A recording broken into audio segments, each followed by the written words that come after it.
त्रेता और द्वापर युग के वो अद्भुत अस्त्र शस्त्र जो आज भी मौजूद है। क्या आप जानते हैं कि त्रेता और द्वापर युग में ऐसे अस्त्र शस्त्र थे जिनकी शक्ति आज भी कहीं न कहीं छिपी हुई है? प्राचीन काल में अस्त्र शस्त्र केवल धातु के हथियार नहीं थे, बल्कि मंत्रों और दिव्य ऊर्जा से जागृत किए गए अत्यंत शक्तिशाली आयुध थे। ये केवल रणभूमि में विनाश का साधन नहीं, बल्कि इस सृष्टि के नियमों को नियंत्रित करने वाली शक्तियां थीं। कुछ अस्त्र पृथ्वी को जलाने की क्षमता रखते थे, तो कुछ शत्रु को पूरी तरह निष्क्रिय कर देते थे। किंवदंतियां कहती हैं कि कुछ दिव्य अस्त्र आज भी विभिन्न स्थानों पर सुरक्षित है, कुछ गुप्त गुफाओं में, कुछ प्राचीन मंदिरों में विस्तार, तो कुछ हिमालय के रहस्यमय इलाकों में छिपे हैं। इन अस्त्रों का प्रभाव समय समय पर प्रकट भी हुआ है, कभी किसी गूढ़ शक्ति के रूप में, तो कभी अप्राकृतिक घटनाओं के रूप में। क्या ये अस्त्र वास्तव में आज भी मौजूद हैं? क्या कोई इनकी शक्ति को पुनः जागृत कर सकता है? आइए इस रहस्य की गहराई में उतरते हैं। त्रेता युग में अस्त्र शस्त्र, दिव्य शक्तियों का रहस्य।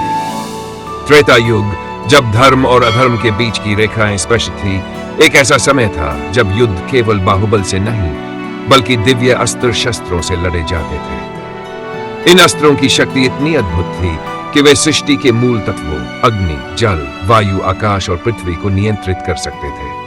वे केवल शारीरिक विनाश के लिए नहीं, बल्कि संपूर्ण ब्रह्मांडीय संतुलन बनाए रखने के लिए बनाए गए थे। ब्रह्मास्त्र, परम विनाशकारी शक्ति।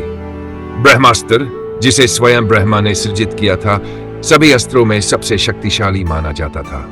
इसकी महिमा का वर्णन रामायण और महाभारत दोनों में मिलता है। जब इसे छोड़ दिया जाता तो यह एक तीव्र ज्वाला के साथ शत्रु को भस्म कर सकता था। लेकिन इसका सबसे भयावह पक्ष यह था कि यदि इसे अनुचित रूप से प्रयोग किया जाता तो यह संपूर्ण पृथ्वी पर भीषण विनाश ला सकता था।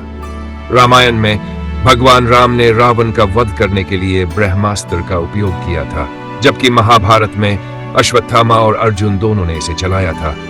लेकिन श्री कृष्ण के हस्तक्षेप से पृथ्वी पर इसका प्रभाव रोका गया।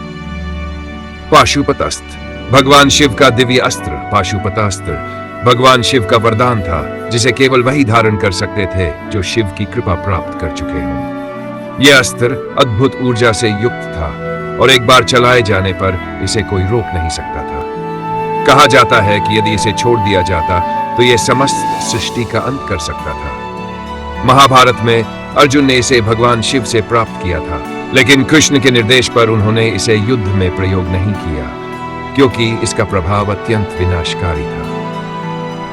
विष्णु का दिव्य चक्र। सुदर्शन चक्र भगवान विष्णु का सर्वशक्तिशाली अस्त्र था, जो उनके आदेश पर बिना किसी बाधा के लक्ष्य तक पहुंचकर उसे नष्ट कर सकता था। इसकी गति और शक्ति की कोई तुलना नहीं थी।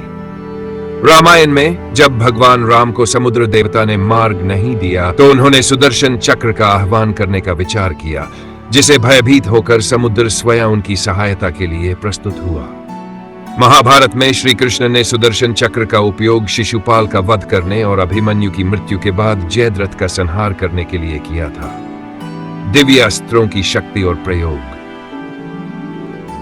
इन अस्त्रों को केवल उच्च स्तर की तपस्या, मंत्रों की सिद्धि और गुरु के आशीर्वाद से प्राप्त किया जा सकता था। इनका प्रयोग केवल धर्म की रक्षा के लिए किया जाता था, अन्यथा इनका दुरुपयोग संपूर्ण ब्रह्मांड के लिए घातक सिद्ध हो सकता था। यही कारण था कि इन अस्त्रों को धारण करने वाले योद्धाओं को न केवल शारीरिक बल, बल्कि नैतिकता, संयम और आत्मज्ञान का भी पालन करना पड़ता था। त्रेता युग और द्वापर युग के इन अस्त्र शस्त्रों का रहस्य आज भी आधुनिक विज्ञान के लिए एक गूढ़ पहेली बना हुआ है। क्या ये अस्त्र केवल प्रतीकात्मक थे, या फिर इनमें किसी उच्च वैज्ञानिक तकनीक का रहस्य छिपा था? यह प्रश्न आज भी अनुत्तरित है, लेकिन इतना निश्चित है कि इन अस्त्रों की शक्ति केवल बाहरी नहीं थी, बल्कि साधक की आत्मशक्ति और ध्यान से भी जुड़ी थी। द्वापर युग के अस्त्र, प्राचीन शक्ति या आधुनिक रहस्य। महाभारत के युद्ध में प्रयोग किए गए अस्त्र केवल हथियार नहीं थे, बल्कि वे ब्रह्मांडीय शक्तियों से जुड़े थे। इन्हें साधारण शस्त्रों की तरह नहीं चलाया जाता था, बल्कि मंत्रों और दिव्य ऊर्जा से नियंत्रित किया जाता था। आइए इन अस्त्रों के रहस्यों और उनके वैज्ञानिक दृष्टिकोण को समझने का प्रयास करें। नागपाश, एक सर्प में शक्ति नागपाश एक ऐसा अस्त्र था जिसे छोड़े जाने पर यह अदृश्य सर्पों के रूप में शत्रु को जकड़ लेता था। इस अस्त्र से अर्जुन तक पराजित हो गए थे जब कर्ण ने इसे उन पर प्रयोग किया था। लेकिन क्या यह केवल एक मिथक था या इसके पीछे कोई वैज्ञानिक तर्क छिपा है? आधुनिक दृष्टिकोण यह संभव है कि यह अस्त्र किसी बायोलॉजिकल वेपन जैसे जहरीली गैस या माइक्रोबियल अटैक पर आधारित रहा हो, जो दुश्मन को जकड़कर उसके शरीर को निष्क्रिय कर देता था। गांडीव अर्जुन का धनुष था जिसे स्वयं अग्निदेव ने दिया था। इसकी विशेषता थी कि इससे छोड़ा गया तीर कभी व्यर्थ नहीं जाता। यह इतना शक्तिशाली था कि हजारों तीर एक ही समय में छोड़े जा सकते थे। आधुनिक दृष्टिकोण गांडीव को एक उन्नत आर्किटेक्चरल डिजाइन के धनुष के रूप में देखा जा सकता है, जिसमें किसी विशेष यांत्रिक या ऊर्जा आधारित प्रणाली का उपयोग किया गया होगा। क्या यह एक प्रकार की स्वचालित वेपन टेक्नोलॉजी थी? अग्निबाण अग्नि से जलाने वाला अस्त्र। अग्निबाण का वर्णन मिलता है कि जब इसे छोड़ा जाता था तो यह शत्रु को आग में भस्म कर देता था। यह किसी आधुनिक मिसाइल तकनीक या नेपल्म बम के समान प्रतीत होता है। आधुनिक दृष्टिकोण क्या यह किसी थर्माइट रिएक्शन या किसी ऊर्जा आधारित हथियार का संकेत था जो उच्च तापमान उत्पन्न कर अपने लक्ष्य को भस्म कर सकता था? क्या आधुनिक विज्ञान इन अस्त्रों को समझ सकता है? विज्ञान अब लेजर, इलेक्ट्रोमैग्नेटिक वेपन और गाइडेड मिसाइल्स जैसी तकनीकों को विकसित कर चुका है जो इन प्राचीन अस्त्रों से मिलती जुलती है। क्या यह संभव है कि प्राचीन ऋषि और योद्धा किसी ऐसी तकनीक के ज्ञाता थे जो आज हम दोबारा खोजने का प्रयास कर रहे हैं? क्या महाभारत में वर्णित ये अस्त्र केवल कल्पना थे या फिर वे किसी उन्नत विज्ञान की निशानी थे? ये रहस्य आज भी अनसुलझा है। क्या आज भी मौजूद है दिव्य अस्त्र? हिमालय की बर्फीली चोटियों के बीच कई ऐसे गुप्त स्थान हैं जहां आज भी रहस्यों की परतें जमी हुई है। ऋषियों और तपस्वियों की भूमि माने जाने वाले इन दुर्गम क्षेत्रों में कुछ मंदिर और गुफाएं ऐसी भी हैं जहां आम लोग जाने की हिम्मत नहीं करते। किंवदंतियों में कहा जाता है कि महाभारत और रामायण काल के कुछ दिव्य अस्त्र आज भी इन गुप्त स्थानों में सुरक्षित रखे गए हैं। लेकिन क्या यह केवल कल्पना है या इनकी मौजूदगी के प्रमाण भी है? गुप्त मंदिरों में छिपे संकेत। कुछ साधु और तपस्वी कहते हैं कि हिमालय की ऊंचाइयों में ऐसे मंदिर हैं जिनमें किसी रहस्यमयी शक्ति का आभास होता है। कहते हैं कि इन स्थानों के द्वार सिर्फ विशेष परिस्थितियों में ही खुलते हैं, जब कोई सच्चे मन से साधना करता है। कई वर्षों पहले एक पर्वतारोही दल ने उत्तराखंड के एक दुर्गम क्षेत्र में एक गुफा खोजी थी। वहां उन्हें अजीबोगरीब चिन्ह मिले, शस्त्रों के आकार में उकेरी गई शिलाएं और कुछ अज्ञात भाषा में लिखे मंत्र। स्थानीय साधुओं ने उन्हें बताया कि यह कोई साधारण गुफा नहीं, बल्कि वह स्थान हो सकता है जहां किसी कालजी अस्त्र को छिपाया गया है।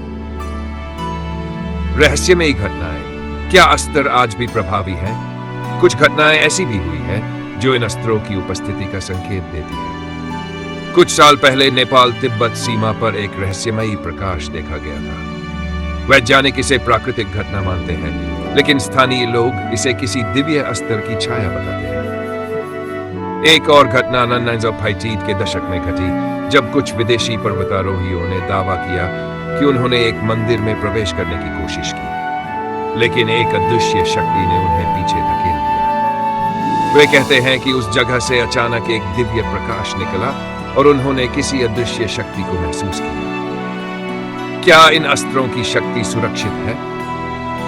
कुछ प्राचीन ग्रंथों में उल्लेख मिलता है कि इन अस्त्रों को जागृत करने के लिए एक विशेष प्रकार की साधना और सही व्यक्ति की आवश्यकता होती है। यह भी कहा जाता है कि जब अधर्म चरम पर होगा तब ये अस्त्र फिर से सक्रिय होंगे। क्या यह मात्र कल्पना है या फिर वास्तव में ऐसे गुप्त अस्त्र किसी सुरक्षित स्थान पर छिपे हुए हैं? यह सवाल आज भी अनुत्तरित है, लेकिन एक बात तय है, हिमालय अपने रहस्यों को इतनी आसानी से उजागर नहीं करता। क्या ये दिव्य अस्त्र और रहस्यमयी शक्तियां सिर्फ प्राचीन ग्रंथों का हिस्सा हैं, या फिर वे आज भी किसी गुप्त स्थान पर सुरक्षित हैं? क्या वे किसी अदृश्य शक्ति द्वारा संरक्षित हैं, या फिर किसी विशेष योग्यता वाले व्यक्ति के लिए ही प्रकट होते हैं? शास्त्रों में वर्णित ब्रह्मास्त्र, पाशुपतास्त्र और नारायणास्त्र जैसे अस्त्र केवल मिथक नहीं हो सकते। कई विद्वान मानते हैं कि इन अस्त्रों का रहस्य अब भी कहीं छिपा हुआ है, शायद हिमालय की गहरी गुफाओं में या फिर किसी ऐसे स्थान पर जहां आम इंसान की पहुंच नहीं है। लेकिन क्या इन अस्त्रों तक पहुंचना संभव है? क्या कोई ऐसी कुंजी या मंत्र है जो इन तक पहुंचने का मार्ग खोल सकता है? अगर आप भी इन रहस्यों का पता लगाना चाहते हैं तो हमारे अगले वीडियो में जानिए, क्या भारत में अब भी गुप्त रूप से संरक्षित हैं ये दिव्य अस्त्र? कौन है वे लोग जो इनके रक्षक कहे जाते हैं? और क्या आधुनिक विज्ञान इन अस्त्रों की शक्ति को समझ सकता है? इस रहस्य से पर्दा उठाने के लिए जुड़े रहें और अगले वीडियो में हमारे साथ गहराई से जानिए इस अद्भुत सत्य को।